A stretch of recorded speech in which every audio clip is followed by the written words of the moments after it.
to the degree that you want something is the degree you're afraid of not having. Yeah. God, I wish I started when I was younger. I go, well, yeah, but you didn't. So shut the fuck up and let's keep going. Right. Like you can't.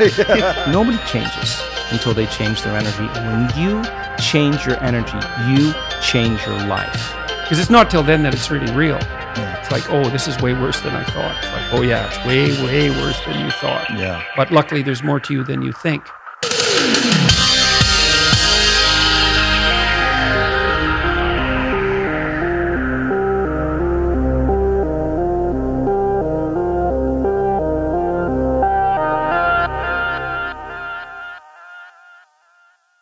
We're back. Part two. Part two, starting with the median point in my ayahuasca journey. So if anybody is just jumping into this podcast, the last podcast, I gave a brief overview of ayahuasca and talked about my first 2 nights and all the takeaways and some of the visions that I had. So we're not going to recap the whole thing here. We're just going to dive in from where we left off, which was the rest day. So the way that they do it at Soltara, it's 2 days of drinking ayahuasca, 1 rest day in between, which didn't have a lot of rest for me, and we'll get into that. And then there was 2 more nights of journeying and drinking ayahuasca, and then 1 full day of integration before you head home. So here we are on that Wednesday, right in the middle. And, you know, for anybody listening to the last podcast we did that talked about the first 2 journeys, obviously there was a lot I was chewing on and a lot of healing. And in many ways, the fever was starting to both express and starting to heal. And what I mean by the fever is all the psychological, mental, emotional, spiritual constructs that I was working through. But I had the sense that there was still a lot more to go. And certainly on the rest day, everything got heightened and amplified. And this is the thing about an ayahuasca journey that I think people overlook. They think it's all about the effects of drinking the cup. You're in ceremony the whole time. Yeah. Everything is the ceremony. All the things that you're working on in between, all of the things that you're wrestling with, anything that comes to you, your response to it is an opportunity to engage it with that kind of mindset of, okay, this is ceremony. How am I going to deal with it? Because often we bifurcate ceremony and real life. Okay, this isn't ceremony. I just got this text message. This is some bullshit, you know? And in some ways, that's exactly what happened to me.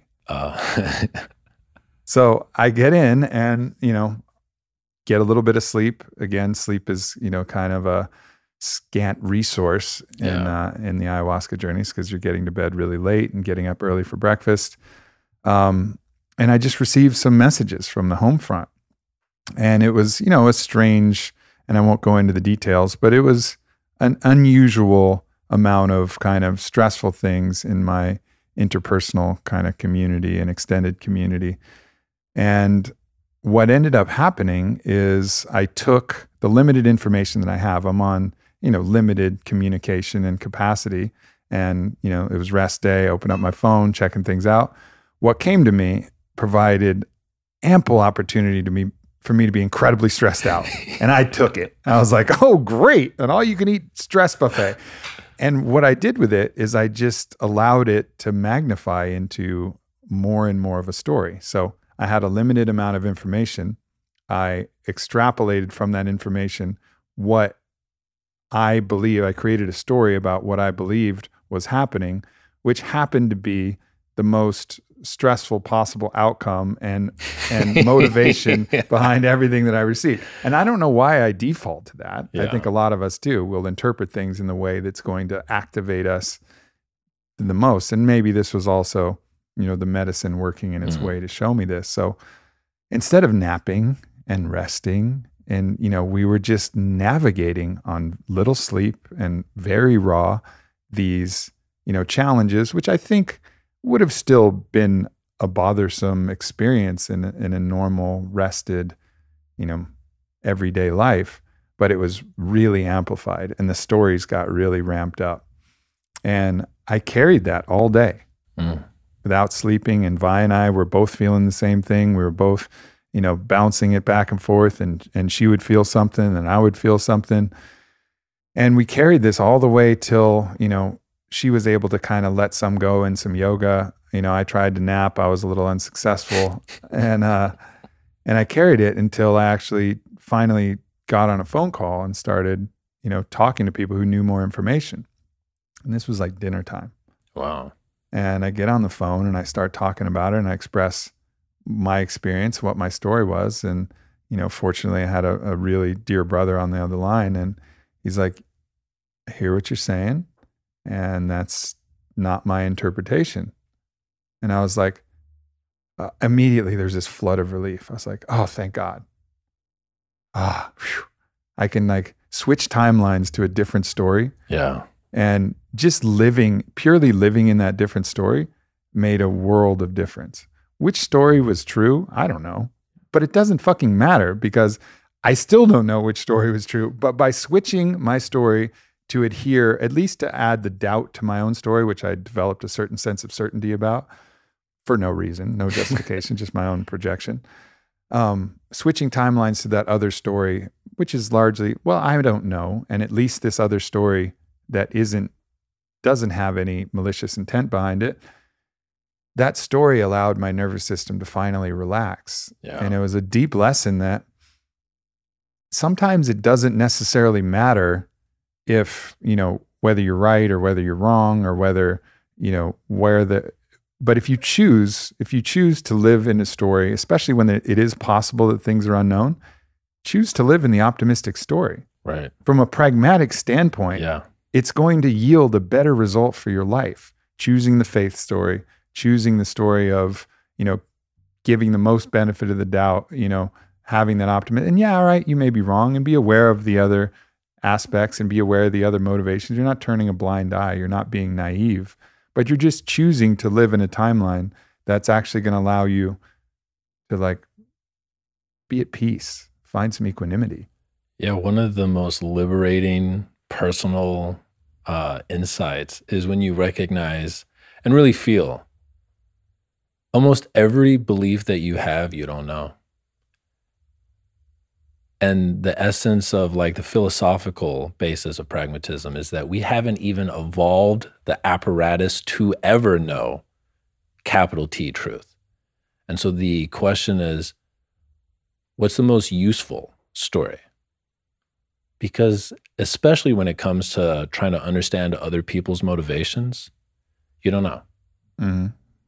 And the fucking relief of, I don't know, is something that a lot of spiritual people might not even know how to feel. Yeah. And it's so liberating. And what I love about our community is that we're able to use that word story as a very soft way of saying your opinion. Yep. That's your opinion. That's cool. What do you think their story is? And man, it's opinion and deeper than opinion too. It's like opinion woven into a narrative that likely justifies a feeling that you had before you got any of the data. Right. And what we've learned in doing the research for the book is like the way your brain is even structured. It seems to be the hypothesis is we evolve the ability to story make, to justify what the animal feels. And it's almost always coming after you've already claimed an emotion. Yeah, the emotion is a priori. The emotion is first. And then the story goes and finds a way with all their loose scaffolding and duct tape to build something that makes sense logically, that you can track back to justify how you feel and how you want to feel because of some repressed emotions that you have, or some action, whatever, your emotions that you're really feeling at the core of it. And we do that all the fucking time. Every part of our day, we're doing that. Yeah. We are the story-making animal, fundamentally. Yeah. And, in that experience, it was, again, that became, so day 3, which was the night off, was a really powerful ceremony where I was able to really let that go and, surrender into that unknown, and then find the relief, and then actually find that peace that I was really searching for all day. Because the other strategy, the other thing that I was trying to do was, again, even though my lessons the night before were all about spiritual bypass, it's fine to be Jesus as long as you're Jesus. Otherwise, you're full of shit. I had all of this. Yeah. But still, nonetheless, I was like, I have no way out of this anger. I can't address it. I don't want to engage in the actual thing directly with the individuals involved. That didn't seem like the right time for that, especially in my current state. So like, how do I alchemize these feelings? Well, okay, fine. And I didn't know another solution other than, all right, spiritual bypass. All right, let's find the loving way to just accept their anger and accept their malice and send them nothing but love back. It was not working at all. It just wasn't working because I was angry. I was actually angry. Yeah. And so in that, eventually I would have moved through that, as time and the ability after I expressed it enough and vented enough and got a workout and got some sleep, I'm sure, I'd have found the way.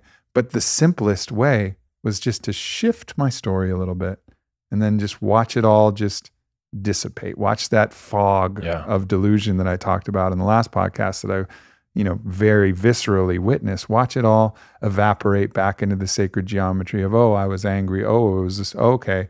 And now it can just dissolve back into my normal experience. And it's such a potent case study for what the psychedelic experience can actually do for people that brings the healing, where someone just has a shift in a story that they may have told themselves for 25 years about why someone did something. And the psychedelic experience, through magic we still don't understand, can just offer like a vision or a sensation or even sometimes a single word. And it's like, oh, my dad was dealing with this. Oh, my story about him being like this. Oh, and then there is a fundamental change in the story that you have about who you are and how you got here that can happen in a moment that has nothing to do with the chemicals happening in your brain, that then can leave like a healing effect that lasts for years, that again has nothing to do because the chemicals are no longer in your body, but it's just that shift. And then just having that friend. And it's why having people who can meet you, who can hear your story, and who also won't just affirm every fucking thing you say, and that you trust their perspective, they can just be like, I hear you. And I actually don't even think it's that. Yeah. And it's like a mini psychedelic revelation in a friend just giving their perspective. Yeah, absolutely. So, that's... Did you guys have a sharing circle on the rest day? We did. Did anything come up in that? Not too much. other than it was, from my perspective, and I'm not going to share other people's shares, but from my perspective, it was just sharing a much hyphenated version of what I did in the last podcast, which is basically like, there is no sickness of the world. There's no thing, there's no shadow that I don't share too. There's no aspect that's not within me. And I was just, kind of a vulnerable acknowledgement of like, whatever y'all are going through, I promise I have that same thing in me. Whatever darkness you see, whatever you find out there, like it's within me, as without, so within, it's as above, so below. Like it's all in there. It's all in the basement. It's an all you can eat lobster and shrimp buffet of darkness right here, and light, I got all the remoulade of light that you can pour on your darkness, So yeah, that was kind of how that went down. But the sharing circles are always a great way to tap into other people's experiences and be there in support of each other. It really is one of the biggest community building aspects of the Aya journey. Yeah, I find that I tend to do more crying and have more insights on the integration days where people share their stories, because there's this part of us that's always trying to find the gold or the gems in other people's experience.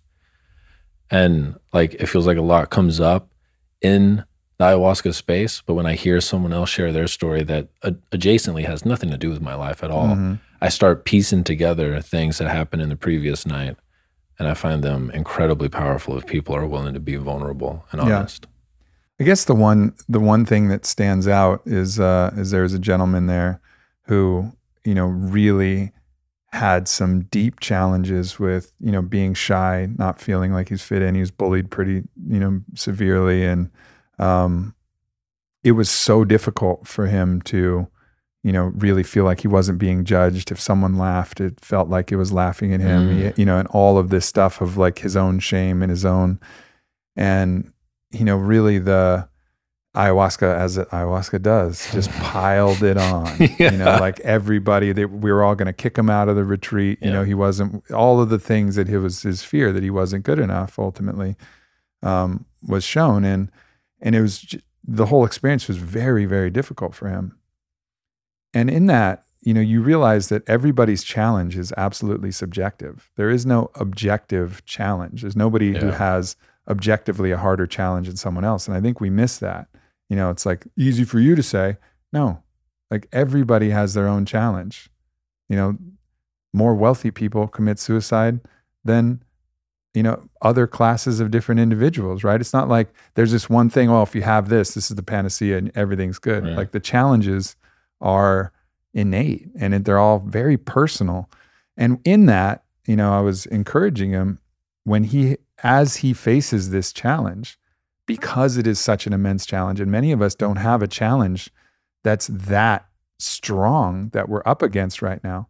Like what he's building, the resilience, the courage, that willingness to fight through, that's like spring loading him to navigate through so many other things, because he has the maximum amount of resistance training, even though for someone else, none of the things that he's worried about, they're worried about at all. But that doesn't matter. What matters is that he's got a great challenge in front of him. And by pushing through that, he builds the character necessary to be able to push through anything. Yeah. The thing that comes to mind is everyone has their own 10 on a scale of 1 to 10. Everyone. Everyone has a trauma from their past that is to them a 10. Everyone has their own dragon. And if you go towards yours, it spring loads you for the rest of your life. Like everyone has their 4-minute ice bath. Like some people's actual ice bath is the ice bath and they won't fucking do it. And some people are like Kyle. Yeah. And he'll dive into it with no clothes, without any preparation. But Kyle has his own 10, and you have your own 10. And it's why the hero's journey is so elegant. Like each of us have our own inner dragon that if we go towards, the rest of our life opens up. Yeah. Oh. Moving on to the next ceremony day, it was a much more peaceful day as we were kind of heading, and I was grateful for that because I had the feeling like night 3 was going to be the night, and it absolutely was. Mine too. And I think they do this on purpose. I think they lead you through. That's why the cycle is so important. They're just kind of getting you used to it, starting to do some work, and they have the ability through the energetics of the medicine and their song and the intentions that are set by the shamans, they can actually ramp up or ramp down intensity. Yeah. And it was very interesting going into it because I had this feeling that like the wheels were a little bit loose on the chassis. Like there was just things that I was witnessing, like Maestra Marina's, the ember of her mapacho kept falling out. And then she's a gangster. I just saw her pick it up twice. Whoa. And like just put it and then put it away in the purge bucket and relight. And then like 2 geckos fell on Vailana's head, fell from the ceiling to Vailana's head. And like one time when she was on her mat, and one time, like geckos are very sticky. They don't like, sometimes they'll, kamikaze onto the ground, but rare. Like it was just like, it's like the opposite of the Rainmaker.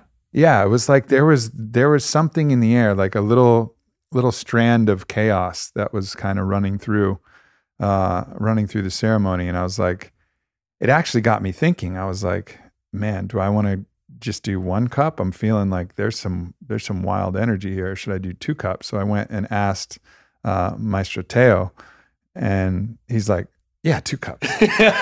What do you mean? I was like, okay, fine. Ended the debate right there. He looked at me like, what are you even asking me for? I was like, all right, sorry. Wow. So yeah, again, drank the 2 cups.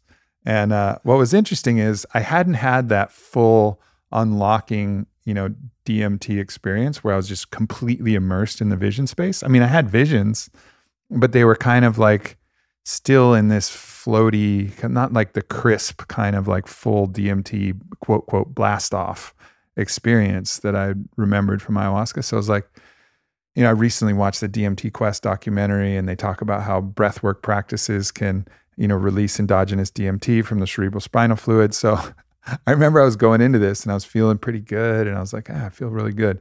Maybe I should do some breath work to ramp up the DMT. God. And looking back, I was like, that was so cute. That was so cute that you thought you needed breath work, because I didn't need shit. Because the aya just hit. I mean, and it hit like to the maximum degree, where just the whole reality just burst into the sacred geometry and the movement of all of these like massive, massive beings that were just like floating through the space. And it was like really, really, at the first part, it was like so beautiful. I was just so in awe of everything that was happening and just feeling what was going on. And I had an interesting encounter with this massive, there was like different massive beings. And when I say being, they don't have a face. They're not anthropomorphized. They don't have like, this is the guy with the crocodile head, or this one looks like Horus with the falcon head, or no, it was not that. It was indescribable what they were, but you could feel a shift in energy when they moved through the vision space, and they felt like they moved through the room. And I've had experience with beings of this magnitude before, all the way from my second ayahuasca journey, where there was this gigantic metal ship that beamed light underneath my tongue, and then this giant flotilla that sucked the smoke out of my body. And in many other times, you know, Rose, when I did my Rose Dieta, you know, Rose, like these massive, massive beings that are just energies beyond our comprehension. And I remember there was this one in particular that came into my vision space, and it was just all the different colors and spiraling fractals and the kaleidoscope of different, you know, sacred geometry that was moving through. But I could feel like dew on my face. I could feel like a splash of water, you know, and I could smell like flowers and grass. And then all of a sudden my nose had like a histamine reaction, like I got allergies. And I was just I chuckled to myself, and I was like, what is the name of this being? Spring?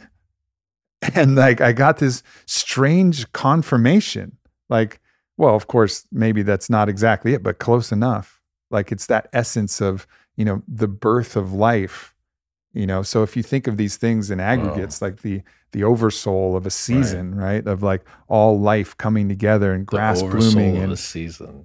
And that's what it was, or at least as close to it as we could describe with language, you know, but all of the feelings and the sensation, especially of the allergies, that was really weird, because we're out on the coast in the ocean. There's no allergies. I don't have any allergies there. And it just hit right when this being hit. And I remember I was just like, well, if you are Spring, I do have some allergy issues. And I was wondering if you could help me. Is it, you know, possible for you to help me with my allergies? And I don't know what I expected, but I expected like the being to like turn about face and look at me. But all of a sudden, just from the center of my vision, these tendrils came in like wispy sacred geometry fingers and just went right up into my nose. And I could feel all the little doctorcitos of light, like tinkering with my sinuses.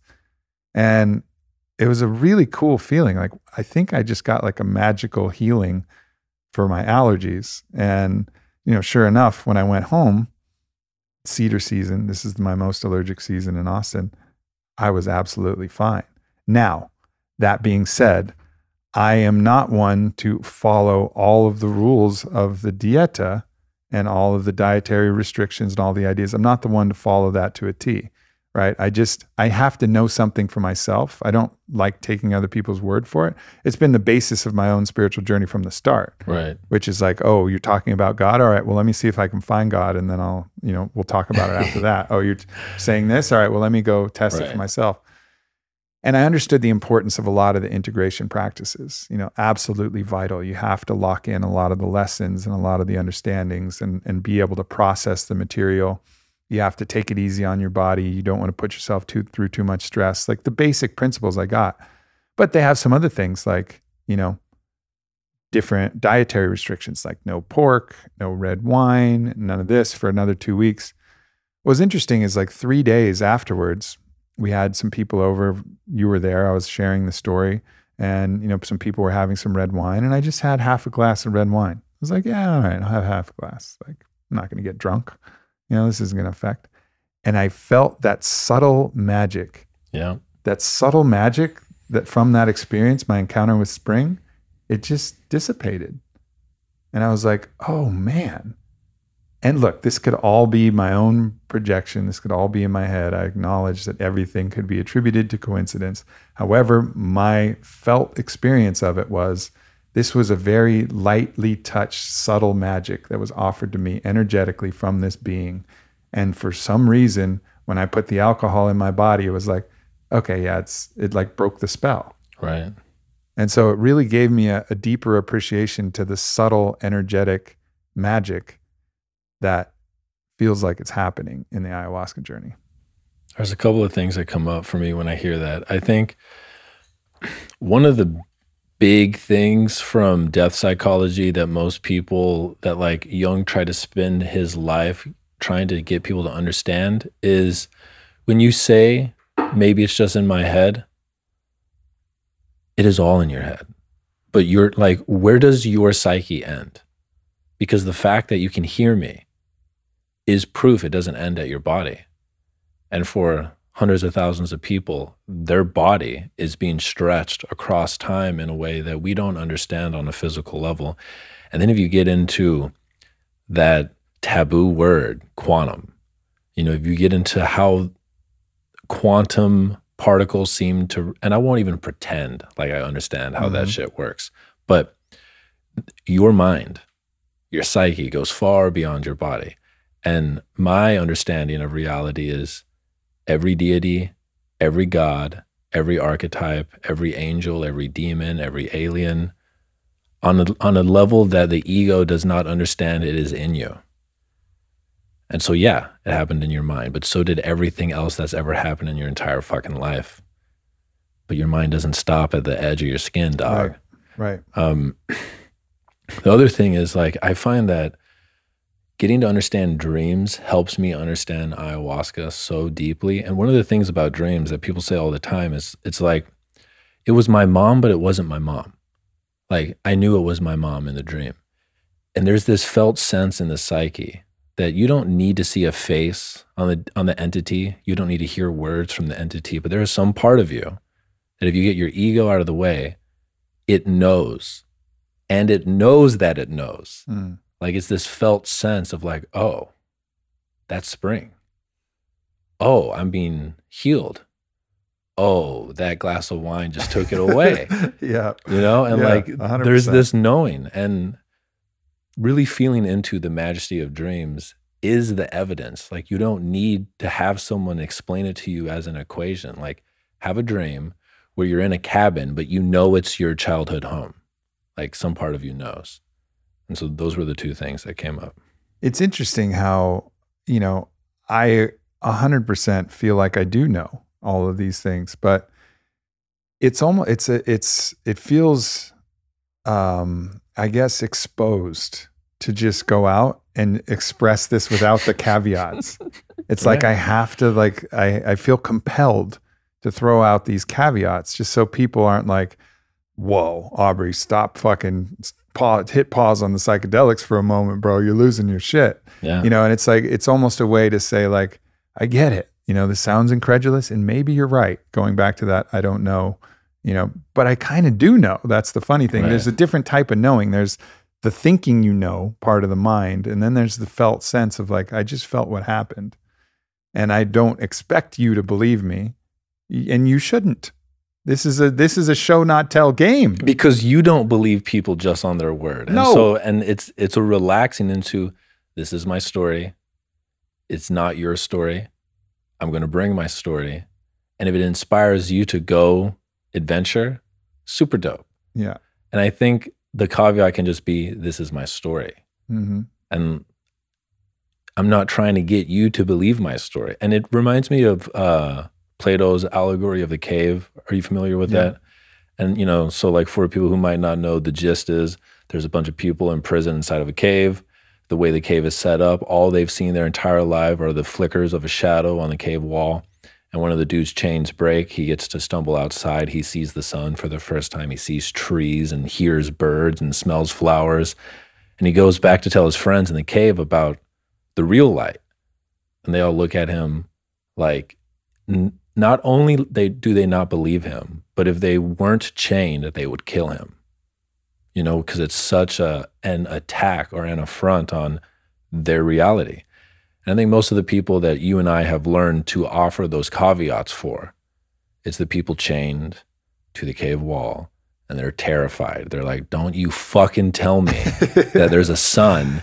I've spent my entire life learning how to get coins for predicting how the shadows move. Don't you fucking tell me that there are birds. Right.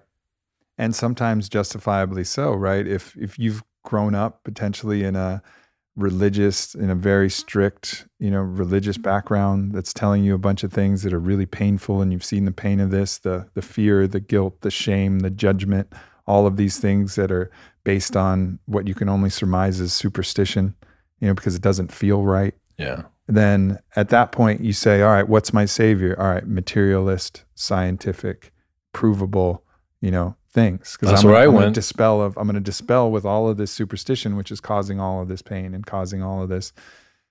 And so you can understand that. And then someone's like, yeah, okay. You're like, that's cool, but there's some other stuff that's real. And then they would have to, again, change their paradigm, say, okay, well, there's all of this science stuff, but then there maybe is some things that are true as well, that are beyond the realm of current explanation. Yeah. But the bridge between current explanation and the emerging science, again, looking at things like quantum entanglement, spooky action is at a distance, as Einstein said, things that are still becoming understood. We're just discovering shit more and more constantly. So I don't think it's a bridge that will never be filled in.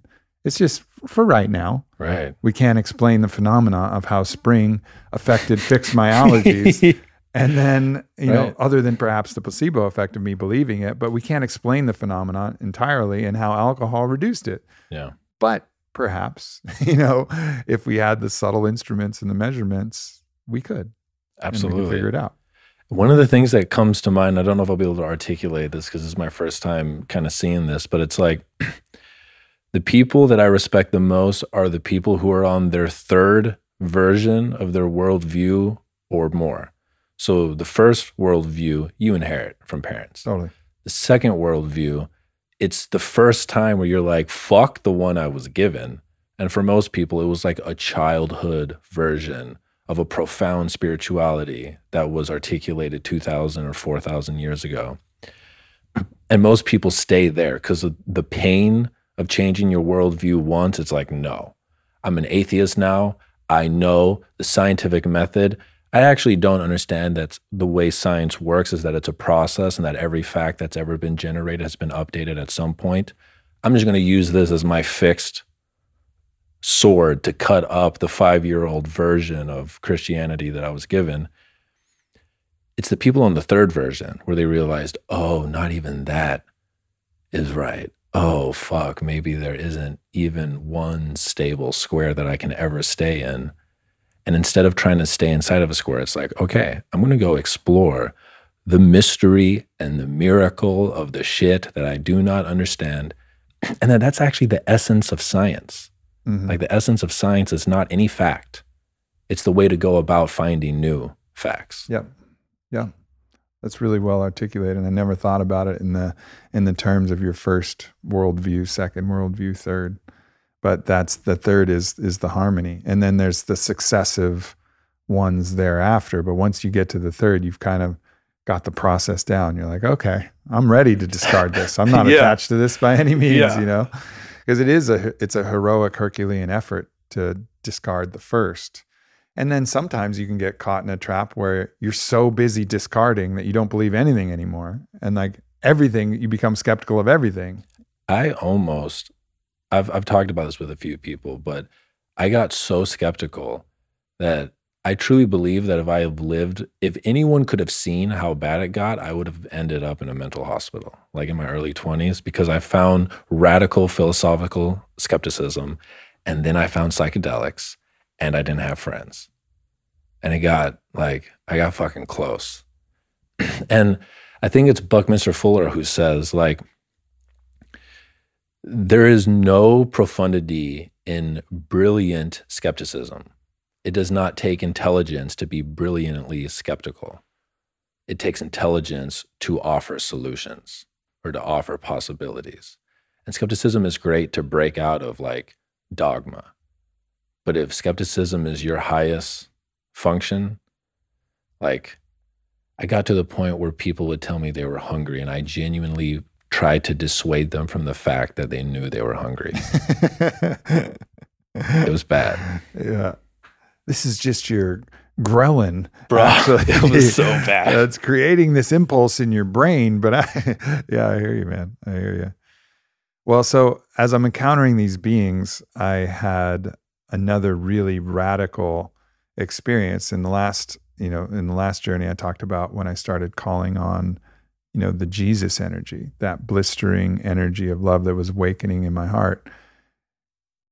I wasn't calling on Jesus this time because everything was great. And, that's also something to look at potentially, that you only start to pray when stuff gets gnarly. How about maybe calling on Jesus when I feel good? Yeah. But anyways, but I could feel anyway, something similar where like this radical opening of my heart. And, I've expressed this. I feel like I'm a loving person, but my heart's always been somewhat clenched. It's always had a tighter fist and the petals are reticent to really bloom, but I could just feel all of that start to melt. And the ecstasy of life in that state, just the sheer bliss of it was overwhelming. I mean, almost so blissful, almost so ecstatic that it's too much. Like, whoa, whoa, whoa. It's like, you have, if you have an orgasm, let's say someone's offering you oral sex and then they just keep going after you ejaculate. And I can't give the corollary for you females, but probably the same thing, Right, it can continued get to a point. clitoral stimulation after your orgasm. You're like, chill. Right. It's too much. It still feels good. Yeah. Like I'm telling you, it feels good, but it's too much. Yep. It was like that feeling with my heart to a certain degree. It was like, whoa, this feels so good. Like, I don't know if I can take it feeling this good, And it was just one of those just really radical experiences I've only had a few times where it's just, your body is just completely lit with ecstasy. Like you're just frozen in that moment of orgasm for, I don't know how long it was, but a long time. And you're just breathing and opening your jaw and like just trying to cope with that much pleasure. Yeah. I had a moment on one of my nights where the way I articulated it is if a single atom of excitement fell into my body at that moment, I would have burst into stardust. It was, and like, there isn't even a part of me that asks, why can't I always be here? Because there would not be an Eric if that was always happening. I would never make it to the bathroom. I would starve. No one would know any of the stories, and I would have no stories. But it's a great instrument that you can pluck maybe once every 3 years. Mm. Yeah. Whew. It's a recalibrating thing. And I think the big lesson is like life is so full. It is the plenum of ecstasy. It is completely overfilled and bursting with ecstasy if we allow it, allow ourselves to open to it. And I just want to open to a lot more. I think it's unrealistic to try and open to that 100% level, or I don't even think I was at 100, but whatever, 90%, and normally in waking life, I'm at 20%. Yeah. Like, can I edge that up to 35, 40, where just that joy is, and it's a normal state that you can get in where it's just like, things are exciting and laughter is just one little, smile away, and just tears are so close and you're just so fully alive. And, or this is just calibrating that, like stretching it all the way open. So hopefully I stay more open, but it's going to continually be prying open those heart petals. Yeah. And prying is probably not the right word, because it's just letting go of the tension that's holding them closed. It takes energy to hold them closed. Our natural state is to be open, so the clenching actually takes force. When you let your hand go limp, that's when, that takes the least effort. And that's the way it is with our chakras, our heart, the psychic energy that it takes to close them. So everything to this point, fucking awesome. Foreshadowing. Awesome.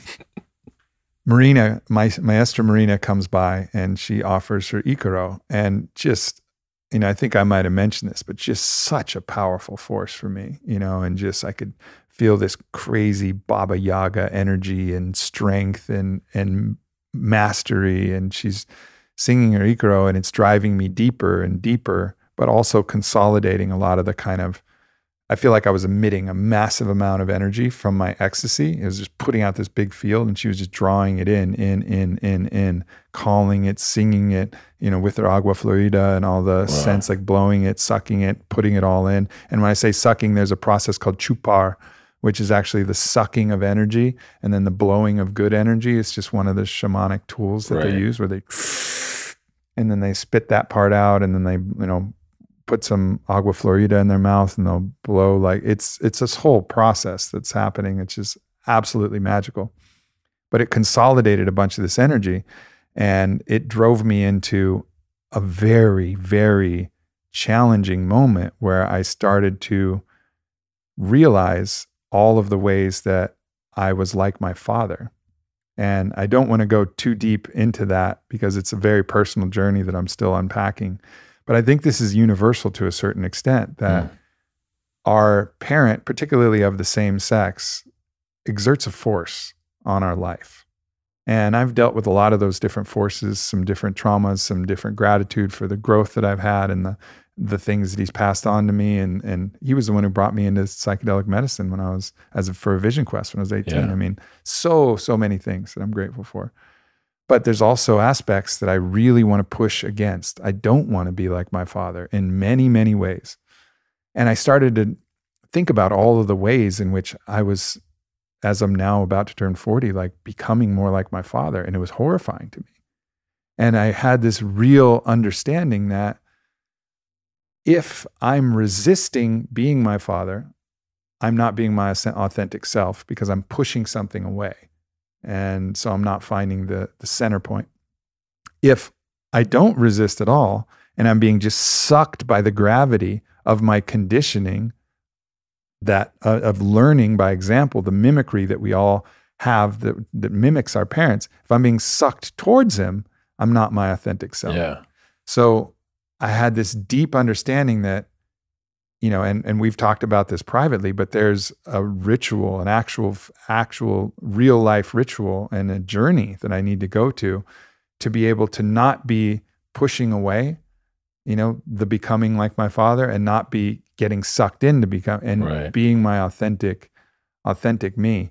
And this is no easy task. And I look forward to one day being able to share not only the details of this revelation, but also the conclusion of this revelation. But I think it was just really important, and I wanted to share that we may find that at some point in our life where our appearance starts to resemble our habits, the things that we found like annoying about my dad. Like it was little things, like he would always forget where he was situating a certain thing. Like, where did I put my glasses? Where did I put this thing? And I was finding that in the ceremony space, because I'm completely discombobulated because I'm blasted on ayahuasca. But nonetheless, I was like, where's my thing? And I'm like, oh my God, it's like my dad. He couldn't find his things either. And it was this big repulsion, which was just illuminating, showing a mirror that, okay, there's a way that I need to find my center of centers, differentiated from my father.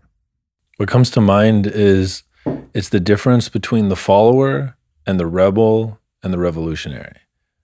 The follower is just doing what they're being told, and a lot of people love to say the word sheeple or whatever, but the rebel is as chained to the authority figure as the follower, because their entire identity is based on being the opposite of what they don't like, but they're not their authentic self.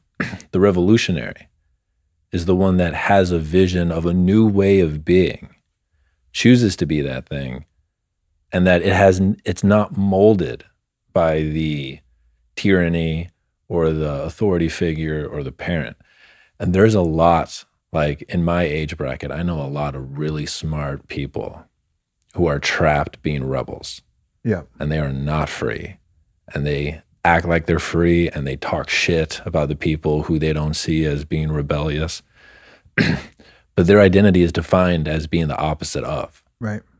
But again, a quote by Buckminster Fuller is, the best way to The best way to overthrow a system is not to attack a system. Is to create a better system and to replace it. And you can apply that to our identities. The best way to become who you are is not to attack who you don't like, and it's not to run away from what you don't like. It's to motherfucking create a better. Yeah. And that's the process. That's the process. And I look forward to walking that path with you and watching. You, and I'll need all the support to do it, because it's going to be a deep journey. So, and I look forward to sharing that with all of you. There's very few things that I think about and go, yep, nope, not yet. I mean, I don't know if I can think of hardly anything that I've ever gone through in my life, but this is just one of those where I got to have a clear understanding that this is for me. And one day it'll be written about in a book and talked about on podcasts and things. All right. So I transitioned from that. That was my first eye-opening. Okay. Now we're into the work, and the ecstatic feeling dissipated. And it still wasn't super gnarly yet. But in that, I went successively towards a lot of other things that I had to work on. And the next one that really came up was lust. Like I had and I think there's, I have a way that my mindset, I will take my thoughts into a sexual fantasy or a lustful thought to actually escape. It's a form of escapism into a pleasurable reality, because we can paint this picture in our mind. But if I can go to a fantasy scenario in my mind, I find immense comfort in that.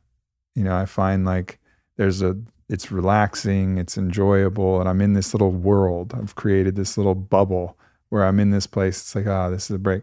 And maybe that's how I got there. I don't know how I got there, but I ended up getting there potentially from the discomfort of this, thing that was happening with my father. I was just like, okay, I got to change it. I want to change the channel. Oh, I see what you're saying. Yeah. Like I want to change the channel. I got this message. Let me reach to my comfort. Let me go grab my, my blankie, my teddy, and let me snuggle my lust here close.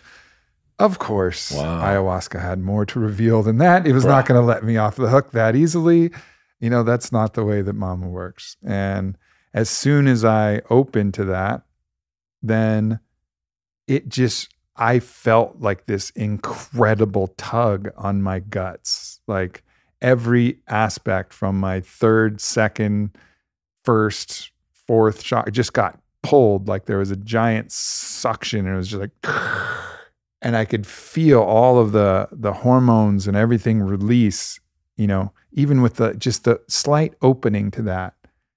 And like, it was so strong, so magnified, that visceral feeling of lust, that it was like, this is an unbelievably powerful force. And I think we all understand that it's a powerful force. And then you read the spiritual texts and you understand that this was always one of the last most difficult things that people were wrestling with. And they were wrestling with it through, trying to push it away or actually deny themselves it. But that which you deny oftentimes gets stronger. So I've never resonated with that concept, but I could understand that the grappling with this was so intense, because it's so deeply ingrained to the very, very fundamental nature of who we are. Reproduce, survive. Like that's like at the very core, written into every DNA strand of every living being, thing, bacteria. It doesn't fucking matter, even though they're probably not lustful, but that same drive, it's now in us in such a strong way. And just that mirror of how powerful that is. Damn. Man. The hardest part of my hardest night was night 3. And I won't get into the story because it's going to take us the full time to tell your story.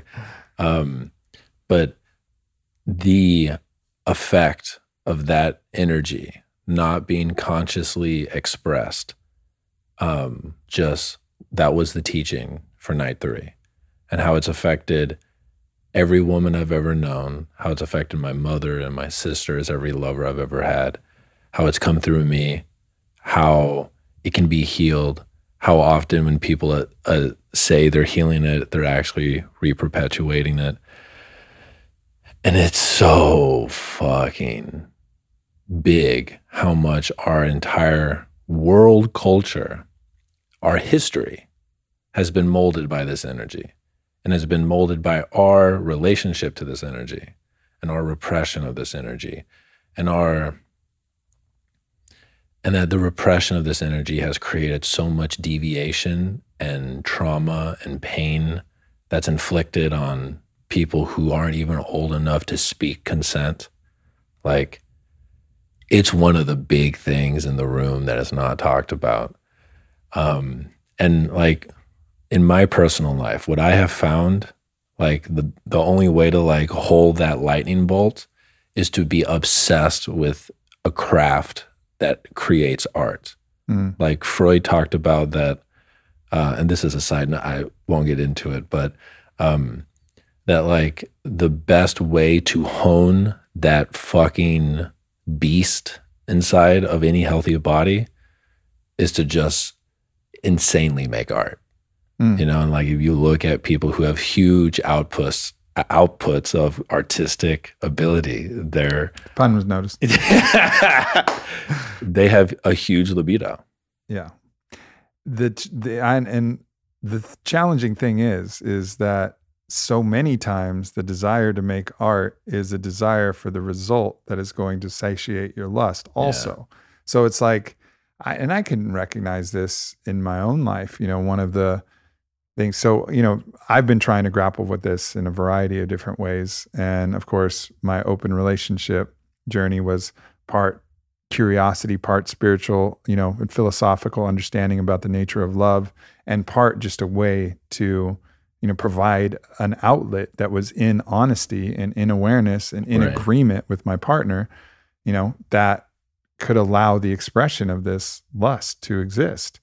And I really felt, you know, there was a grieving and there was a death of this idea, because so much of what I did was, yes, I loved everything that I was doing. I loved writing that book. I loved, you know, all, and we've talked about this before on the podcast. I loved all of the pieces of art that I created, but somehow, some motivation, a little bit of extra sizzle, a little bit extra spark that I put in my motivation was, yeah, maybe that beautiful girl is going to read it, and maybe they'll, you know, like me more because I did this amazing thing. And so it was like woven into the very production of everything, not solely responsible for it, but like interwoven.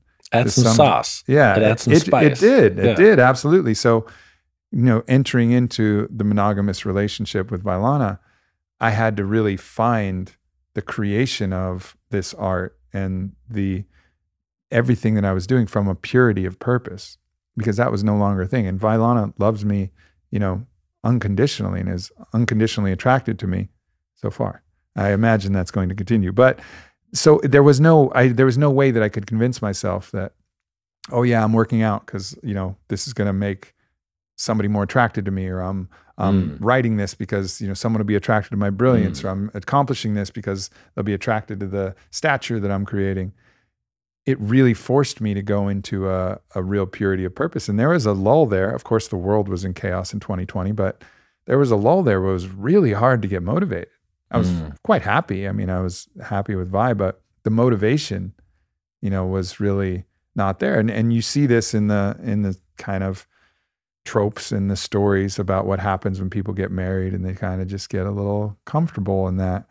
And certainly that's not the way. That's the unconscious way, you know, and like the actual way would be able to harness and alchemize that force into something productive.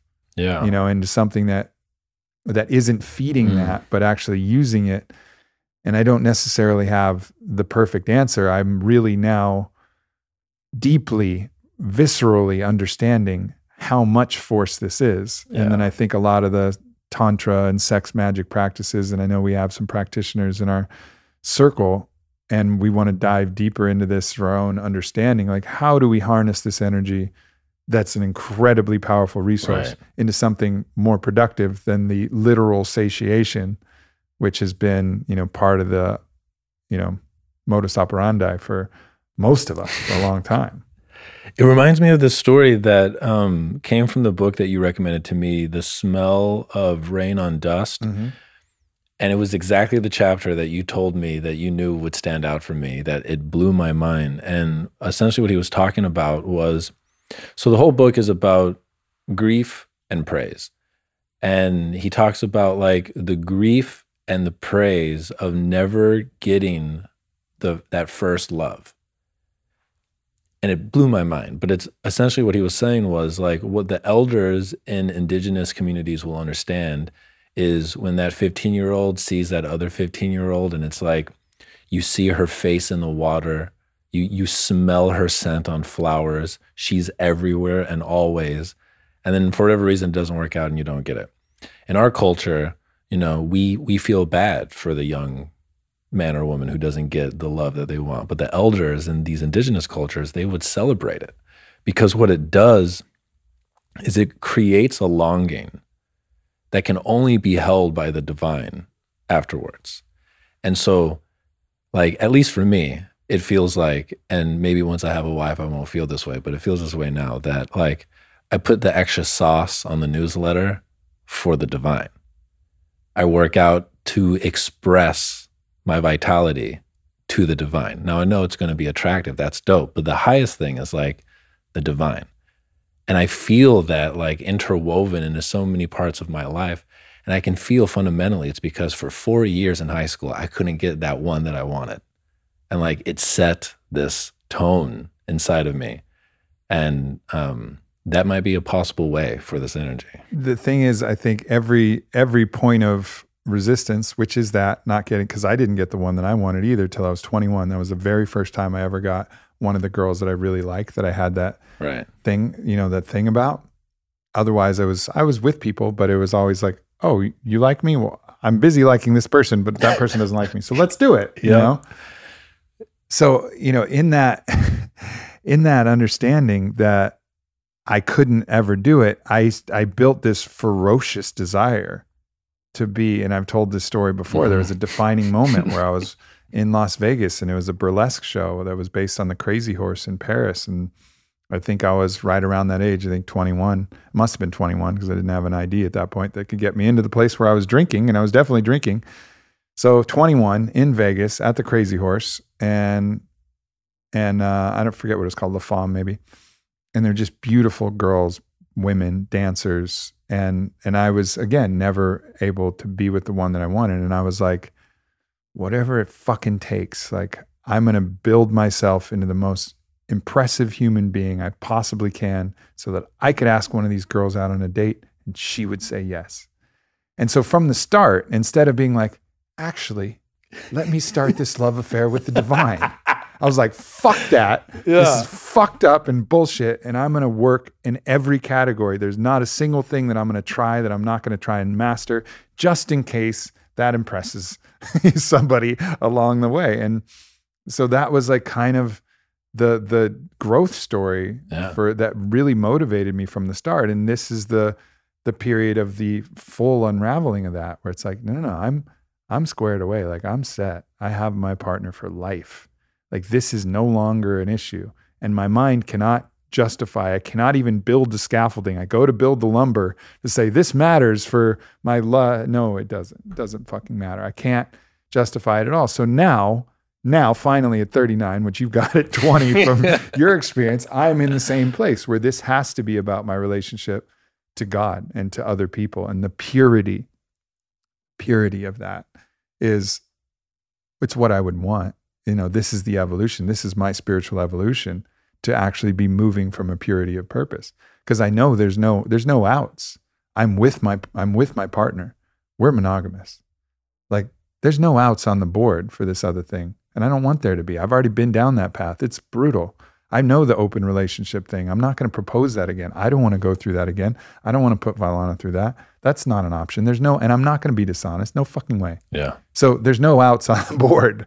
So now it's really about doing it exactly as you express, out of like Rumi's, you know, dance with the great beloved. Like this is for the great beloved, which is all beings and the divine itself. And with all that said, it feels like ayahuasca is like, and you've raised a fucking wolf, and the wolf is alive and it howls 100%. And it's not going to go quietly into that dark night. No, I mean, training the wolf to hunt the light, purely the divine light, you know, rather than. And again, I feel like I had beautiful, thanks to a great relationship with my mom and great relationship with the feminine, all the way from my grandma to my mom.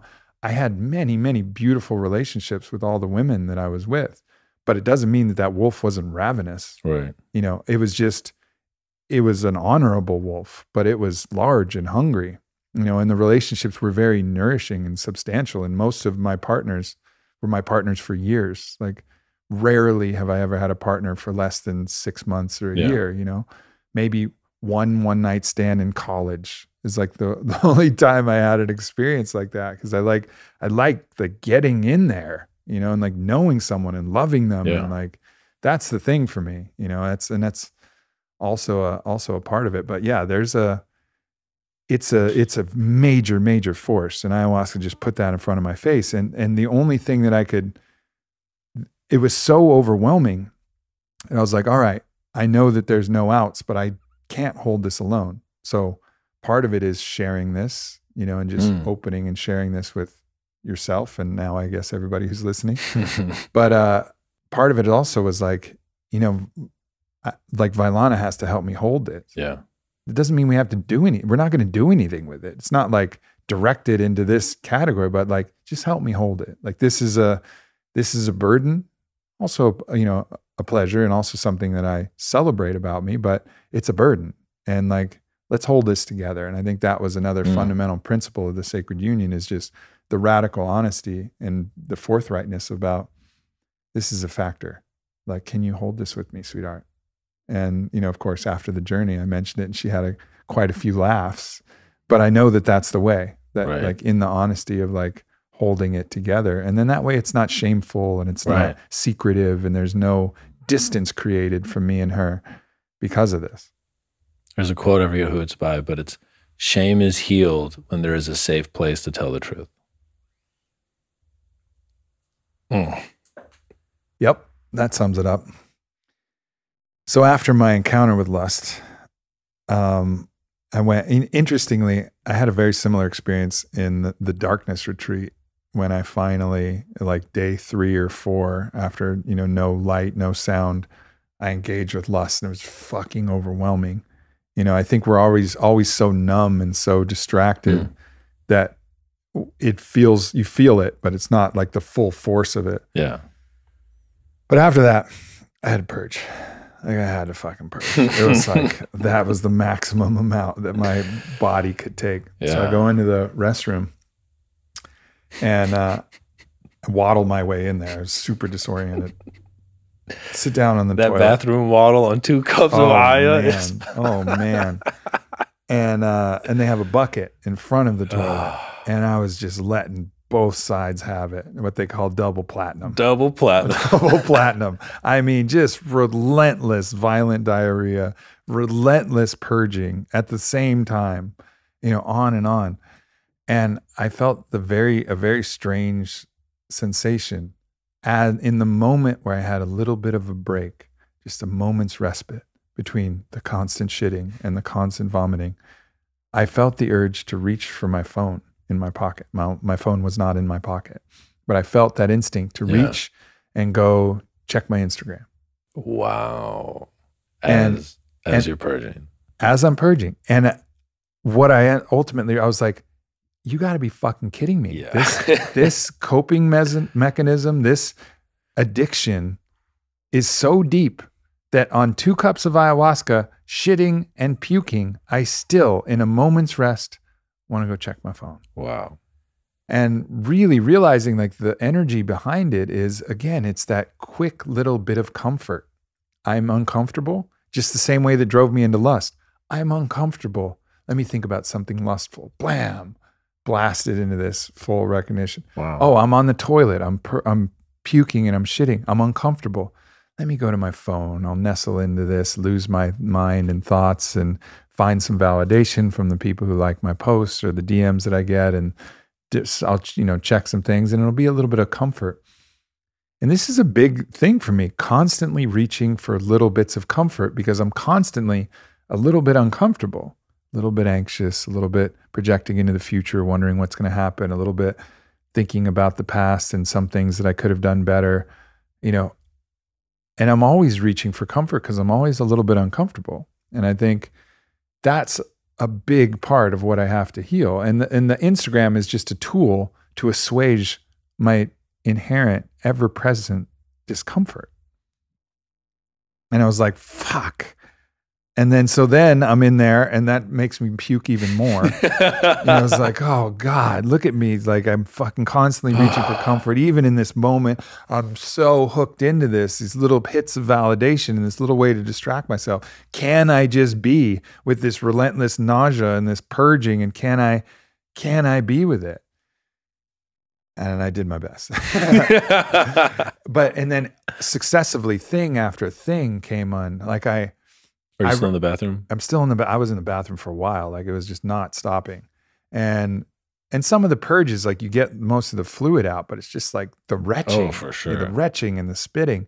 And then I would think about little things like earlier in the day, you know, Vailana's working on this beautiful art piece for her cover album. And I gave her an unsolicited opinion about which color hummingbird feathers I liked in the 2 versions.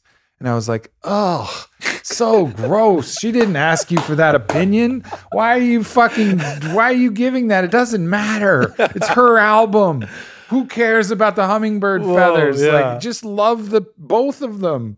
You know, like, what are you doing? Like, fucking, and everything is like, oh God, so much to look at from that clarity, you know? And, then the bathroom was like where it was just all coming. And I realized like, fuck, I don't want to forget all of these things that I keep remembering. So I created like an acronym in my mind. And it was a really interesting moment because I realized how important it is when we're lost to have a little map. Because that eased a lot of, because I was like, I got to remember the stuff about my father. I got to remember the stuff about lust. And I probably would have remembered it anyways. But you never know in an experience like that. There's Shit can slip away. Yeah, there's nothing I could write down. I was like, okay, I gotta remember this thing about Instagram. And then I continued. And then the next 2 ideas, which I'll get into, were pressure and help. And I was like, oh, fuck, how do I put all those? All right, fliff. I'm like FLIPH. And I was like, fliff. Like, remember this. I like, love that. Father, lust, Instagram, pressure, help. As long as I can remember these things, at least I'll have like something to write about later. You know, so the next one, the P in the FLIF acronym, was just the pressure. And so much of it is self-generated. Like so much of the pressure that I experience is self-generated. My own expectations, my own drive, this own sense of push. And some of it I'm contractually obligated to things. Right. You know, like I have advertising agreements. I have a book deal that has a deadline. I have responsibilities and obligations that require, you know, a lot of work. And some of them I've created: a weekly newsletter, you know, weekly podcast, these different things but it was just like, at that point, it seemed just fucking overwhelming. All the responsibilities I have are on it, and Fit for Service and the Fit for Service Academy app and all of the other projects and the other things I have going on and the communities that I'm in and involved in. And it was just like absolutely overwhelming. And my instinct was, man, you gotta give all that back with love, but like give it all back. You can't handle it. Of course, I had the kind of the wisdom to understand, don't make any of those decisions while on the medicine because everything is magnified. But that pressure is real. And I think I can alleviate the majority of it by my orientation to it and the way that I navigate it. But it is a legitimate concern and consideration that if I'm going through a massive transformational healing process, you know, becoming a new being, which I feel like is happening in a lot of ways, being mindful of the actual, you know, responsibility that I have and the promises that I've made is something to be mindful of, you know? Yeah, there's an image that comes to mind and it feels like almost like Sisyphus, but like also an endurance runner. And it's something like you create an identity that at some point was the newest version of what you could possibly be. It's the dopest thing that you can possibly be. And you almost like hook chains to your body. You're like, I'm bringing this with me. Yeah. Like I'm bringing this newsletter. I'm bringing this company. I'm bringing these other people's healings and all that shit. When you first start, you're like, you know, bring me giants. Give me the largest possible thing and I will fucking carry it. And you finally get to a point where you realize, like, I have a limp that I've ignored since the beginning of the race. Yeah. And I now have enough awareness to know that I'm going to heal the limp. But to heal the limp, I have to stop running for a certain amount of time. Yep. I've got to take all the chains off. I'm afraid that people won't love me if I take the chains off. I'm afraid that people won't respect me if I take the chains off or whatever it is. And I'll lose momentum and I'll never be able to get in the same I mean, there's a million justifications why not to do it. But once you know the limp is there, like, this is the hard thing about, like, it may have been Ram Dass who said the only antidote to consciousness is more consciousness. Maybe it was Alan Watts, but it's like, you know, beware if you tell the universe that you want to wake up and that you want to be conscious, because the moment you become aware of a thing that you know is off, there is no going back. Like, you can try to drink alcohol for a decade and you might pretend that you're going back, but really you've just paused on the pain, you know? And it's like, you see the limp. But the beautiful thing, man, is like, you've got people who you can lean on. Absolutely. While you mentally. Absolutely. Yeah. And so, you know, I didn't even mean to segue to help, but here we are. Wow. Yeah, that was it. That's the H, you know, and that's self-reliance is important, you know, and it's important to be able to self-soothe and to be able to, you know, take care of yourself when you need to, because sometimes you have to. And especially in a medicine journey like this, like there's no help. I mean, there is. If you really need it, if you really want to call over one of the facilitators and they'll blow some smoke on you, but you're in it. You know? And even that, like, what's happening inside you in your psyche, no one can reach. You have to do that. And it's like that with death too. Like, you can have someone holding your hand, but the thing happening inside you, it's just you and that thing. So that sense of self-reliance is important, and I celebrate that, and I celebrate that for everybody and myself. You know, I can get myself out of most situations. I can handle most of these situations, but there's a lot of situations that would be a lot easier and a lot better and yield a better result, bring me closer to people.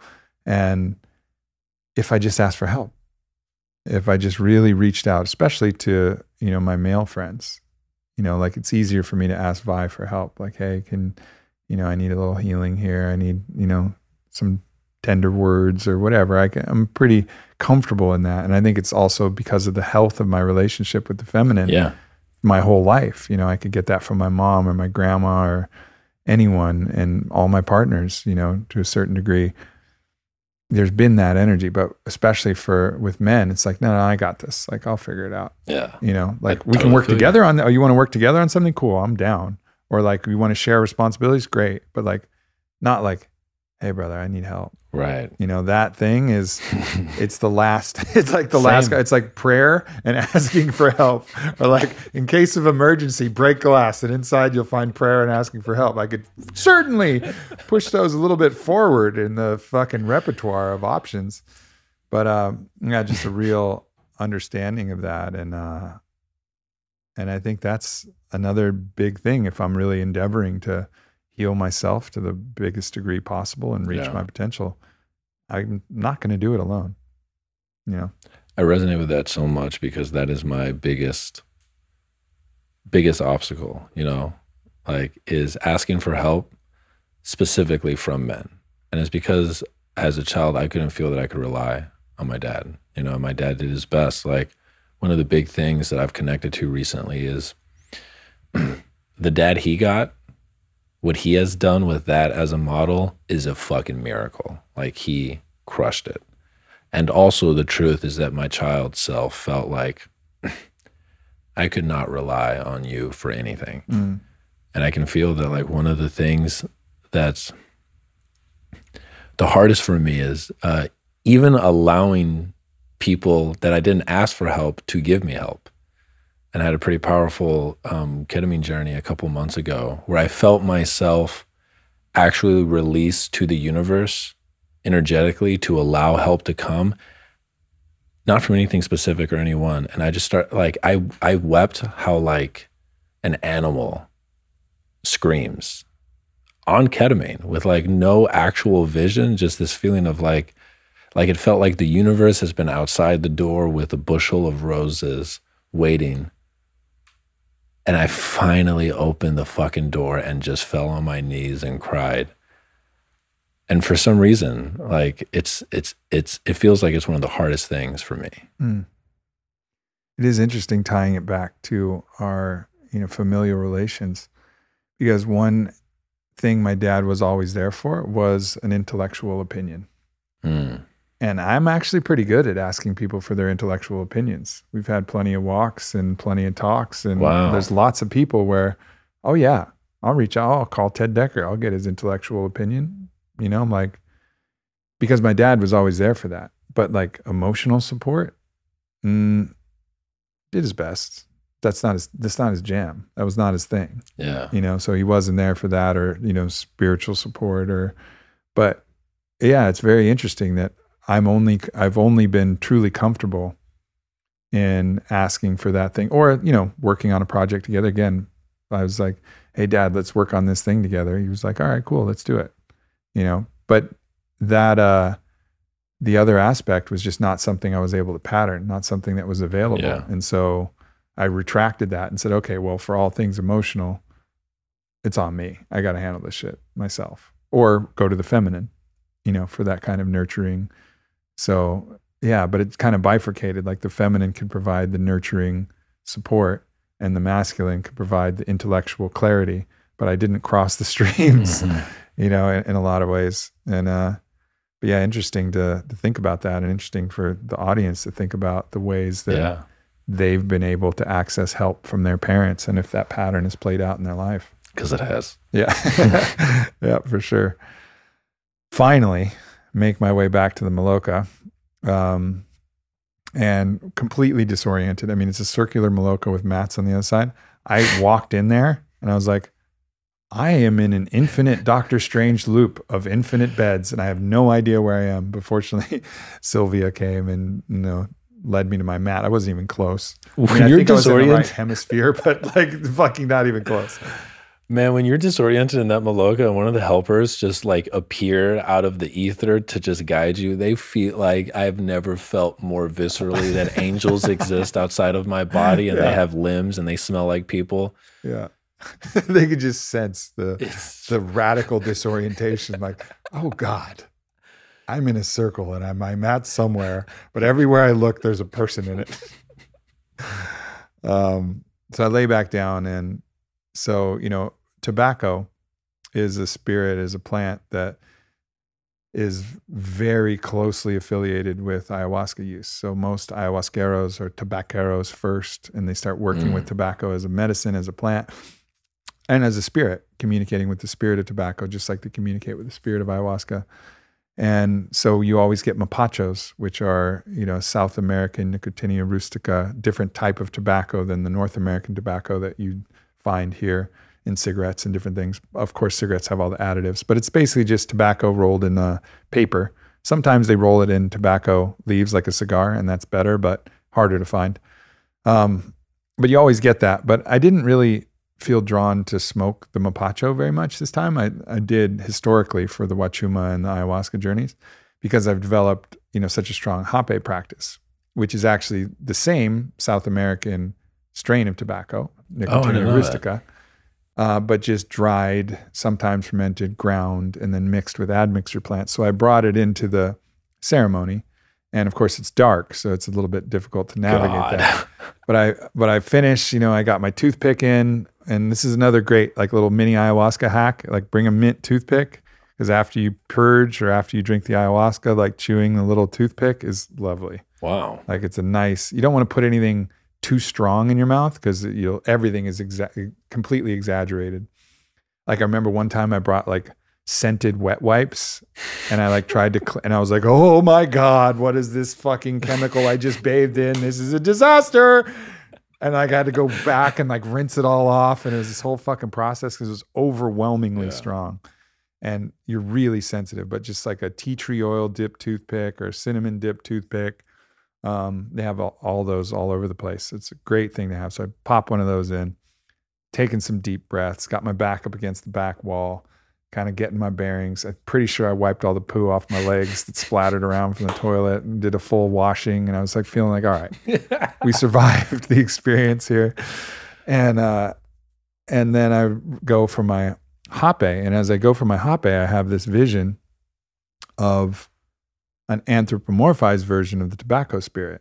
And it looks like Paul Bunyan, but with a wolf. And it was this like really strong man with kind of like rolled up sleeves and kind of like boots and like a, I don't know, like, yeah, Paul Bunyan looking dude, but big, really big, and had a wolf on a leash. And we had this like really cool encounter where he was like, I was like, hey, and I knew it was tobacco. Again, that felt sense, like, oh, this is tobacco. I have the hape in my hand and I feel like, oh, now I'm encountering tobacco. And it was like, he was just like, yeah, man, I'm here. I'm here for you. I'm an ally. I'm an ally to all beings, to all humans. And, you know, when you need me, I'm here for you. And it was just like this cool, like, just like brother energy. Like, yeah, I got you. You know, like, we're going to go do this. And, but there was the wolf. And I was like, well, you know, kind of curiously asking in my mind, like, what's up with the wolf? And he's like, well, the wolf is the addiction to tobacco. The wolf is, if you're not careful, if you're not in right relationship, the wolf will have you. Wow. And if the wolf has you, you know, it can be a problem. Wow. But like, I'm an ally, but I have an aspect of me that's the wolf. And when you're not in right relation with tobacco, the wolf will have you. I fucking love that. Yeah. So it was like a cool visual interpretation of, you know, the relationship. So I managed to, you know, thumb my way through some loading the hape. And hape, for people know, again, you blow it up your nose. So you have one end of a tube that goes in your mouth and the other end that goes up your nostril.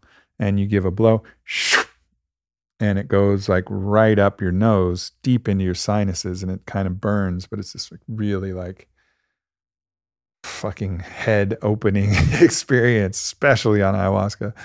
So I blast. I can't even imagine. Oh man. Oh, wowzers. Blast both like wide open.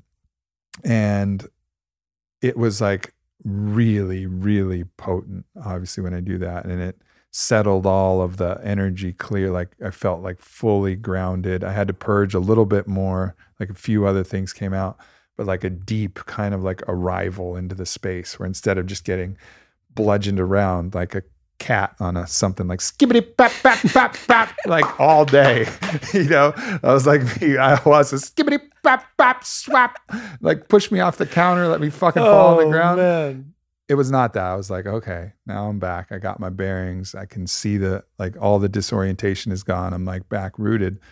But there was this really like interesting, with that arrival, well, the medicine's still strong, but the tobacco grounding me, I felt like once again, I was able to kind of navigate the space, Right. feel the energy, see the energy, tap into other people, you know, kind of understand what was going on in a different way, which was really, really special. And I was able to, you know, ride that out for most of the rest of the journey. I had some thoughts that came up about, oh, I really got to talk to, I thought about talking to you. Like I got to call Eric. And I was like, when is the ceremony gonna fucking end? I got to go call him. I have things to share. I want to talk about this thing I got to do with my dad. And I want to, you know, I just ultimately just let those go. And it was again, that like, it's all right. Like, don't be in a hurry. There's no need to like rush this thing. You have time, you know, and there's this sense of urgency that'll come up where it's so prescient, but just like relax. And the tobacco really helped with that.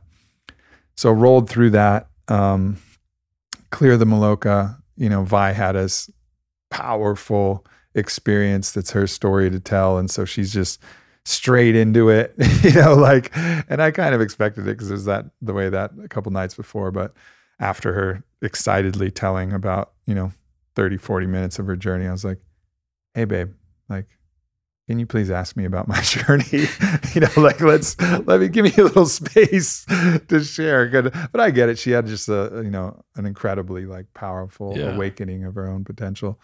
So we start talking about different things. But I noticed there was one of our friends who was out on the star deck And we were about to go back up to our room, probably, 2 hours after ceremony ends, after we'd done chatted. And I was still in this really like potent kind of divine space. Yep.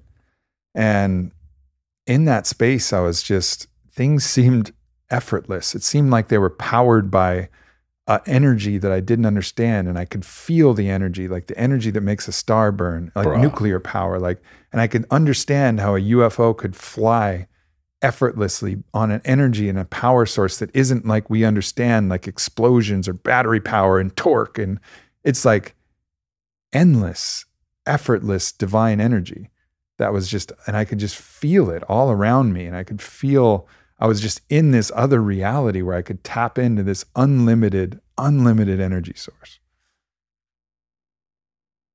You've been there. Yeah, I don't have anything to add. I'm just. And that's the cool thing about ayahuasca is I'm just sharing the story. We haven't talked about this yet, but it's like, you've been there. You know what I mean? Yeah, man. And then the words fall short, but a beautiful, beautiful space to be in. And I'm still a little fragile. I just spent a lot of time puking and shitting, and water isn't sitting so well. I'm thirsty, but I'm in the space. And anyways, friend out there on the deck, and a lot of times people will have ayahuasca reactivations where like maybe something with the digestive system where new ayahuasca hits a new part of the cilia in the small intestine and releases, or large intestine, wherever it is, and then you absorb some more, or maybe it's psychic. I'm not sure, but a lot of people will feel like they're coming out and they'll be right back in. And he had a really hard one of those that he shared in the sharing circle on the first night, I think. So he's going back into this, and it's just sheer terror, because he knows he's on for another couple-hour ride. And I see him and I could feel it. And just because I'm in the space and I'm connected, and everybody else seems like they're kind of doing pretty good. Mm-hmm. But I feel it, and I stop before we go up to the room, and I'm like, "How are you, man?" He's like, "Whew. Yeah, it's reactivating again." And I could feel his fear, and just like really intuitively, like I've never likened myself to be like a very, particularly adept medicine man of any sort. I mean, I can hold a confident space, but there was my ability to actually say exactly the right thing and put my hand on him with exactly the right faith and confidence without even thinking about it, and just express as a divine father would that utter sense of absolute love and confidence, so that he could have that felt sense of love and confidence because he feels it in me, which is really, I think, one of the most powerful things that any medicine person can do. Obviously what the shamans, maestro and maestra can do, that's a whole nother realm of magic, but that felt sense of, like everything's all right. Just deep breaths. Deep breaths. Stay in your heart. And like, it's frustrating to me because I can't do it now. I can't do it. I can remember what I did, but I can't do it on command. But it was just a really cool experience of like, oh, this is an ability that I unlocked tonight. And I might not be able to get back there yet, but I remember it and I know it, and I'll know if I'm there again, and I'll be able to do it. And I know that that's a big part of what I'm here to offer, is to be able to access that space. I don't know what else I do in that space, but I just want to be able to get back there more regularly. Yeah. It feels like one of the gifts of specifically ayahuasca, but any psychedelic, is it can unlock doors that before that night had always been unlocked, but you don't get to stay in the room. But there's a knowing of like, I've seen the walls, I have felt the carpet, I know it's in my house, I know it's somewhere far over there that's hard to get to. And the reason I had such a strong response when you were articulating that space is the first time I did ayahuasca, the second night when I was completely blown out of the room the entire night, I had this sensation after coming out of the Maloka for like 4 hours. Like, it felt like what my best gift is just to be able to see the other and like all the parts, the ego, the self, and just to bear witness and to know exactly how to respond that's for the most healing. Like it's not so much as me interjecting, but like to see people's stories. Yeah. And I'm on the Maloka and I feel that same sense of like, this is Eric on God mode. I know when I go to sleep, it's like I knew at midnight that when I went to bed at 5 a.m., it would be gone. Like the Cinderella myth. Exactly. And like I knew. And so I was kind of in awe, awing myself, seeing how he was interacting with everybody. And it was just like, I have not been back in that room. I have not been back in that room since. Yeah. Like, but I know it's there. Yeah. And I don't know what to do with that other than to be like, I know I'll be back. I have no idea when. I don't even know how. I'm not even particularly trying. But man, like the people that I could help in that room, I know that I'll know one day. Yeah. Yeah, that's the thing. It's like, I think we could try to quantify what our impact could be by the things that we do, you know? And I fall victim to this all the time. Like, okay, how many copies is my next book going to sell? How many downloads does my podcast get? What is the reach of, you know, my social platforms? This is my impact. Okay, fine. But what about like what I'm actually capable of unlocking? Like, what does that do? What does it do when I could turn that on command? You know, when I can actually like summon that? What does that mean? Like, what is that capable of? You know, and I know that that's a huge part of my journey to get closer to that mode. I feel like I'm tracking it. And if I'm wise, I will pursue that as a primary goal, not as like hope I wind up in that space again. Yeah. Like that should be a primary pursuit. And I think getting some guidance, you know, fortunately, one of the shamans that I work with, I know that he accesses that space on the regular basis, because that's actually what made it even possible to me to enter that. So a Bufo shaman that I work with, I felt him do that for me. And I was like, oh, that's the divine incarnated that I just experienced. And I've worked with a lot of shamans. I've worked in a lot of medicines. I've never felt that one time in my life, and that was in December. And that moment was like the 4-minute mile. It was like X Games when they throw the double backflip on the fucking motorcycle. That's never before been possible. I don't even know if that is possible, if there's so many extreme games people. But whatever, you get the idea. It became possible to me. It became and it's not like he walks around like that all the time, but in the medicine, in that space, he's able to access that. And it was so profound and so unbelievably, it just opened my mind to the possibility, oh, it's possible for a human to carry that frequency. Not always, but you can touch it. And I think that's what also allowed it to be possible for me.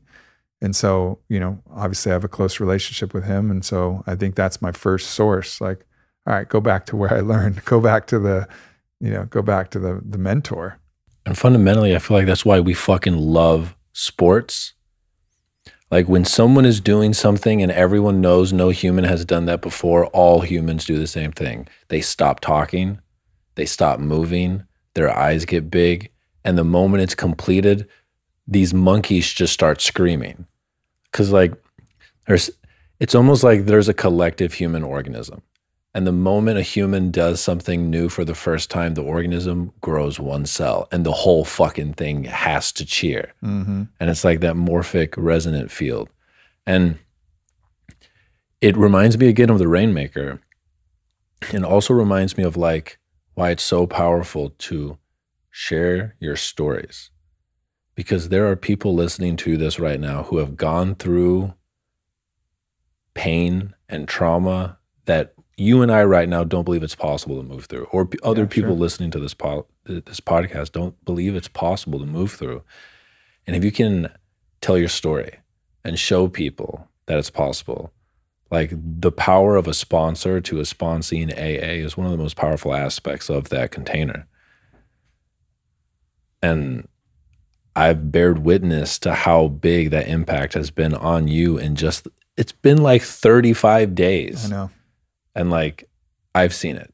the 4-minute mile has been shown. Yeah. And I was able to touch the pace for a moment, and that's big. It cannot be overstated. And I think we're in a world now where the more of us, and that's the thing, like we keep thinking about what our reach is and what our impact, like what's the impact that, that shaman had by showing that to me and many other people, I'm sure. How do you quantify that? How do you quantify some paradigm reality altering experience that you're able to offer that was not the medicine, which in and of its own self, Bufo is a paradigm reality altering medicine, but that was not the thing. The thing was that how he was able to merge with the divinity of that space, with the Godhead of the medicine, and express as that divine Father, the quality of which is a faith that's so strong that the expression can be the most gentle, because there is such a powerful, powerful faith and such a steady love that it doesn't need to push at all. It's like knowing that you have the mightiest power of all powers. So all you need is to just allow word to catch breath, and no other effort is needed because it has that power. And that's like the strength of that Father energy, of that, the ultimate expression of the masculine, and I could fucking feel it, and everything else is trying, which is in the trying of it and in the forcing and in the pushing of it. It's a insecurity of certain or an accurate realization of that you don't have that much force. So you got to add a little extra force by your own effort. Yeah. It's just the effortless strength of that level of faith and that level of love. What you just articulated and what you are feeling is literally the sword to be seized to go do your adventure. I know. And of course, the call comes only after having seen the 4-minute mile. Yeah. 100%. So yeah, no big deal. No big deal. And it reminds me of the story from so my favorite story from Go Figure to Win was the tattoo artist that told you the story of why he won't ever tattoo a picture of a dragon with its mouth open. Yep. And it's that a dragon being the most powerful being that there existed in his realm or his world, he would never have to roar. Yep. He would never roar. Yeah. He's a fucking dragon. That's right. And yeah, who is he snarling at? What is he intimidating somebody? Right. Doesn't need to. No. And I love that so much. And it reminds me of the same energy, but in the gentle. Yeah. And to love, not to power. Love. The dragon is. That's perfect. The dragon is to power that same thing that the divine is to love. Yeah. Yep. So carried on, moved up, felt that presence kind of evaporate, ate a banana, kind of went back into my normal, step back into Aubrey now? Yeah, I stepped back in. Yeah.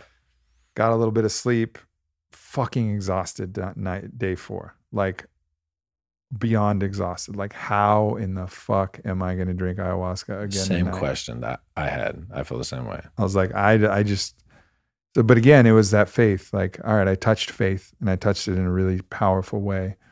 That just knowing that one way or another, this is all going to work out, and I'm going to be okay. And so it was just pure faith that got me to the Maloka that night, and I was able to rest a little bit, but not much. I feel like that last day is the shortest day that I've ever had in my life. Yeah. Like from waking up until you're back in the Maloka, it felt like it was half an hour. Yeah, I have almost no memory of that day. Yeah, almost none. Other than just knowing like that feeling of like, I don't know how I'm going to do this. So jump in the only night that I only drank 1 cup, and glad that I did as I was kind of diving in, just absolutely at the end of my exhaustion. I had a really interesting encounter with an aspect of my soul, which was very interesting because I don't think we use the word soul all the time, but I don't really understand it, from a cosmology perspective. But what it was showing was that actually all of the life, because the soul exists in a place beyond time, which was not a belief I held before. I was like, well, it has to be time. How do you even communicate if there is no time? But somehow what my soul was expressing was that in the place, the reality, the quantum reality that they exist in, the soul exists in beyond time, all lifetimes are concurrent. So anything that happens in this life affects all other lives concurrently, and vice versa. Like, all lives are happening concurrently, because there's no like this happened before. So we think of like past lives. Makes sense for us if we're looking from a chronological historical standpoint, but from the purview of the soul, it's like, yeah, okay, past, later, whatever. These are your lifetimes. Like, these are your manifestations in form, which are all happening, which are all still alive. And so very interesting and beyond my comprehension of what that even means, but basically saying like, what the aspect that I was talking to was just one aspect. It wasn't like my oversoul by any means. It was just like a very high aspect of, of my soul. But it was kind of cool to be able to form that connection to this kind of like higher aspect. You call it your higher self. I mean, if there is a higher self, this was it. Myself, same self, but in a higher vibrancy, vibrational frequency, a higher, dimensional reality beyond form. And explained to me that soul had gone through a physical reality, that aspect of soul, that aspect of self, that higher self had gone through a physical reality in a civilization. And then the civilization ultimately transcended the need for material existence, and in a way ascended to the non-material frequency of density. So they're only astral celestial beings. And they actually, so they just left their civilization. They were like, we're done. And that was a decision that was made, a capability that opened, an ability for them to actually move beyond the necessity. And I didn't ask the details. How dare you? I know. There's a funny thing about like, there's some things that you can ask, and some things that like you can't. Well, how did you do it? Maybe I don't have the audacity to ask that, but I was really kind of blown away by this communication that I had. And then he expressed that there was other super advanced races that chose a different path. And instead of choosing the spiritual path, the effortless energy of the divine, similar to that energy I felt where everything felt possible, but magnified and honed, and the skills applied to how to harness that, eventually allowing people to transcend the need for a body, but retain the identity form in the way, whatever. I don't know how ascension works. But whatever they did, and other races decided to go a different path. And they decided to go the technological advancement path. And he was showing me like the small gray aliens. And I don't know, I don't want to cast aspersions on the small gray aliens, but he was showing me that they chose the technology path. They are physical beings. And these physical beings are actually more technology than life form. Like, they've homogenized their vessel into roughly the same thing. They've, discarded all of the necessity for genitalia. All reproduction is done through cloning programs. Everything is it's for maximum efficiency. That's what technology wants. Technology wants maximum efficiency. The diversity and culture of beings and personalities, inefficient. So by going the route of technology, you really sacrifice your, humanity for us, but also the divinity of the kind of diverse multiplicity of expression that comes from personality and difference and all of the different qualities and characteristics. And they really almost merge as machines. So yes, they're life beings, they're living beings, but they've merged into basically a technology.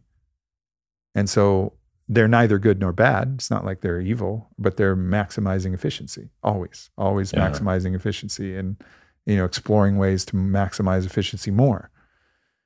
So it's very interesting. Who the fuck knows if, that's just a fantastical story. Again, I have to offer the disclaimer. Could be just a fantastical story of my mind, talking to my mind and coming up with a tale that I could tell over a campfire someday. But interesting as a kind of a thought starter to think about, you know, the two paths that we can take. One, the technology path, and two, the path of finding God within. There's a couple of really interesting things that come up from that, and I don't think we'll be able to grab all the threads. But the first one is like the idea. Well, so I caught the thread that I thought I was going to lose, and I'll go with that one first. But it's like when you're optimizing and you don't know what you're optimizing for, you can look at what we're doing to the planet. We're optimizing for death of the planet. Like a lot of companies, their spreadsheets, it's all about trying to get that number higher. But really what they're optimizing for is the destruction of a forest, the pollution of the ocean, the deterioration of the atmosphere. So optimization for optimization's sake is not the way. Yep. The other really interesting thing, and I've had very good conversations with quite a few spiritual people about this, but it's like, what is technology? Like, where do you draw the line and say, oh, that's not technology, but this is technology? The argument that I've heard that resonates the most is the first time a monkey grabbed a stick to poke at a fruit on a tree, the birth of technology came onto this planet. We are surrounded in technology. We are all like, if we look at those two different aliens or those two different outcomes and we look at where we're at, it feels kind of grim if you still want to have a dick, you know, in 100,000 years. Right. Because we are saturated in technology. Like the table is technology. My fucking like I would be dead if it weren't for the technology that's, you know, wrapped around my fucking face. Where I do think the line can be drawn that meets the spiritual people that I've had these conversations with who think technology is bad, like they think it's equals bad, is technology that can begin to make choices that have no human interest embedded in the choice making, because the way our consciousness operates is all like, you know, like we talked about it earlier, emotions first, story second. Embedded in our emotions is most of our choices are for at least the good of us, hopefully the good of our tribe for most people, and for the greats, it's for the collective of all humans. But an algorithm on Instagram does not give a fuck about a human. It's all about just to optimize whatever the goal was that was put into it. Yeah. And so just feeling into like, I don't think we can exist without technology, but the type of technology that feels like it's looming, which is general artificial intelligence, like that shit scares the fuck out of me. Scares a lot of people. And I had a chat with an individual who's taken it, who's very close with all the top AI developers and all the Silicon Valley. He's, you know, come from that culture and been immersed in it. And he's taken up the plant medicine path, but still involved. He has an investment fund. And he's brought a lot of the top engineers and programmers and company heads to have plant medicine journeys. Thank God. And like 5-MeO. And he's like, this is the most important thing that I think I can do. Thank because God. What I want them to do is they must program the love that a mother has for her child into whatever machine they're building, into whatever thing. And they have to feel that. And they have to feel that first. So whether it's Mama Ayahuasca or whether it's Bufo or whatever, they have to feel that, and they have to know it well enough and know that it's essential to program into that. I think that's amazing. I don't share that fear personally. Like I don't know why. It just doesn't really affect me. I'm way more scared of people. You know, I'm far more scared of people than machines. You know, and I'm far more scared of people, you know, indulging their own fear, their own divisiveness, their own ego's desire to create separation, to create hierarchy, to oppress others, to willingly sacrifice our own freedoms, to all of the things that we're seeing the signs of. Yeah. I'm afraid of that. And again, the people making the decisions to optimize companies that are not sustainable, that are speeding us towards the destruction of our environment, the destruction of our world. That's what scares me. And it feels like, to me, it's not a matter of machines. It's a matter of a race to how many people can wake up to the integral level of consciousness, the state of interbeing where we understand we're all connected, inseparable from the earth and other people. How fast can we wake up? And will it be fast enough? And that's the question that keeps me up at night. And the solution to that question is stop worrying about the result. Like, who are you? Am I the one that's here to wake as many people up and to offer as much healing and as much compassion and as much love as possible? And if we all fail, at least I went out on my shield? Or am I the one that's supposed to be making the odds-making bookie? Am I the bookie for the destruction of the world? No. I'm the warrior. I'm the lover. I'm the person here who's just trying to help. That's all that matters. Doesn't matter. Like, I don't need to extrapolate. Are we going to win or are we going to lose? It just causes me to get stalled. Yeah. And it's just like completely surrendering to the process of, look, I'm here to do my part. Whether we win or lose, whether I'm Leonidas at Thermopylae or whether I'm, the rest of the whole army at Plataea, where they actually win the war against the Persians. It doesn't matter. Yeah. So that's the only thing. That's, for me, that's where I feel it. Yeah. Like, the thing that comes up is, whether or not I win or I lose, I know how I'm going to play. Yep. And I'm going to fucking do it. Yeah. That's it. And worrying about winning and losing is just, it creates a paralysis. Yeah. And I think you have to be willing. It's like what the samurai wrote about in the Hagakure, and what all the great warrior cultures knew is, like, you can't be worried about if you're going to die. We're all going to die. We're all going to die. It's like, how are you going to live? What are you going to fight for? That's what matters. Yeah. So that, that's what gets me through all of these different challenges when I can. That and faith, the choice for faith, just like the choice to choose a better story, the choice to choose the story of having faith, trusting that there are allies, trusting that,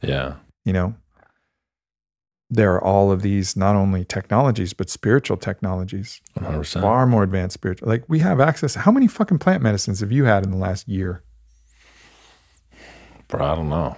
Like, from all over the world. Ayahuasca from Peru, 5-MeO from the Sonoran Desert, psilocybin from, I don't know, Oregon. Who knows where psilocybin comes from, and tobacco, marijuana from distant places. San Pedro from Mesoamerica.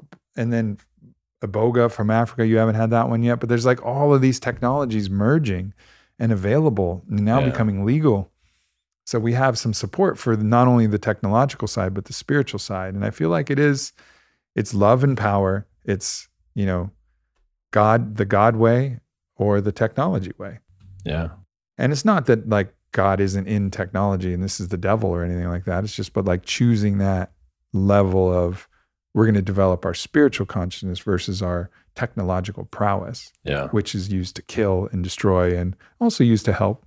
It's neutral, but it's a neutral thing. That was the whole point. That was like, technology is in and of itself neutral. It's just maximizing efficiency. What do you want? Is the efficient thing to help, or is the efficient thing to kill? Is the efficient thing to grow, or is the efficient thing to destroy? Whatever, it's neutral. So it's either neutrality or love and light.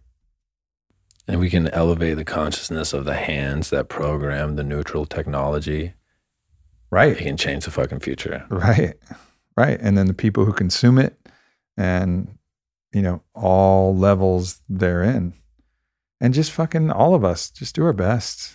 Let's do our best. We may win, we may lose, maybe somewhere in between. Can we love? Can we live? Can we experience this life to the best of our ability instead of worrying about how long we're going to live or whether we're going to die? How about we live first? Just try that. Yeah. Step 1, live first. Then worry about when you're going to die. Yeah, man. Like, a good metaphor can fucking like transform an idea for me. And the one that's been coming up a lot for life is dancing to a song. And that, like, we talked about finite and infinite games on the last podcast. And to worry about winning or losing is to view the infinite game as a finite game, because the infinite game doesn't end. Your life, like the most terrifying thing for me to confront that ayahuasca on the first night of my first night drinking was like, we're going to sit here until you accept this, is eternity. And a lot of people don't like that. A part of me hates it. That this dance, the infinite game, is forever. And my ego is like, no. There are winners and losers. And when I die, it's going to be done. And I'm not going to, not forever, please, not forever. But the way it seems to me now, because of specifically my dances with ayahuasca, is it's like, I was born as a specific instrument in this part of the infinite song. The deepest bliss you will know is how deeply you play the instrument that you were born to be. Yeah. Your part is coming to an end. And if you see death as a loss, you're guaranteed a loss. And if you see death as a win, you're guaranteed a win. Feel what you are fully. Like the Zach Bush story that he shared on the podcast, that fucking lit me up, where he has this newborn baby in his hand that's premature and it's so small he can hold the entire baby in his hand, and the baby lets out a cry. And he says, like, that is the human experience. Like, let the universe know that you're alive right now for the time that you're alive. You know, play your fucking song, wail in grief, shout your love, cry your tears, laugh your laughter. You know, just let yourself be alive. And I promise you won't be as afraid of death anymore because you've lived. The real terror is to die before you've ever lived. It's not how long you're going to preserve this gray existence. It's like, can I live? And when you're really living, you know, there's infinity in an instant. You're there, the eternity of now. You're in there. Whew, all right. You know, it's all you can eat of all the richness and splendor of all of life. You know, but really just live there as long as you got. Okay. Literally that moment gives you hokahe. Yeah. It's the only thing that can. Really living is the only way that you can say today is a good day to die. Otherwise it's not. Otherwise it's a nightmare. You know? But so live first. And I think that's why, you know, a lot of my messaging, that's the fundamental core principle is like, yeah, we're all going to die. We cannot sacrifice living, you know, in a rampant, crazy, you know, destructive desire to escape death. Like, we will all die. All right. Take whatever sensible precautions are needed. I understand. You know, we're not wantonly seeking death. We want to avoid it if we can, but not at the cost of living, not at the eternal cost of living, especially.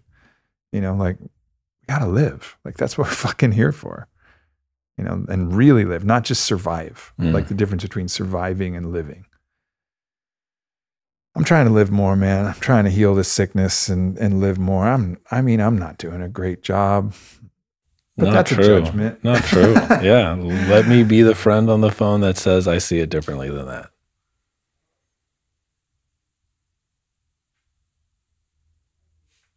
You've changed my life more than anyone I've met. And I know that I've done that for people. And I'm a ripple of a ripple, dog.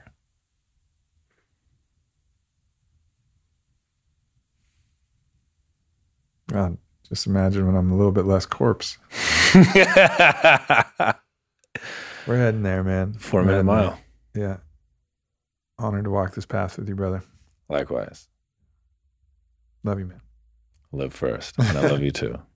All right, everybody. Thanks for dropping into this journey with Eric and I. Please listen to Eric's podcast, by the way. I have people raving about it to me all the time, and I should do a better job listening to some more of your episodes for sure, because I know how much I get out of every single conversation I have with you. So thanks for putting everything out Yeah, man. that Thank do you. in the world. And also, if you guys want to, you know, be in community with Eric and I and Caitlin and Vailana and Kyle, the Fit for Service Academy app is live. Download it on the App Store. You'll have opportunities to interact with all of us, download different modules and different things. So I give a master class on the psyche. I haven't done this anywhere else. I've never sat in front of a camera for 4 hours and talked. Ryan helped me do it. Shout out to Ryan. Yeah. So it's like, if you've ever heard me talk about anything about psychology that you want to hear more about, I fucking go in on that app. Let's go. I'm just so excited to bring the beauty of, the Fit for Service fellowship now into a virtual platform where it has no capacity. We're not limited by Dunbar's number of 150 or censorship by algorithms. none of that shit. Yeah, it's our own thing. Unless iPhone decides to take us entirely off of its app store. We love you, iPhone. Thank you. We will bow technology. We will be the aliens with no genitals. Beautiful. Ryan, love you too, man. Thank you, brother. Thank you, everybody. Peace. Love. Thanks for checking out this video. For more like it, please subscribe to my channel. And of course, the Aubrey Marcus podcast with new episodes every single week. And follow me on Instagram @Aubrey Marcus. Thank you so much.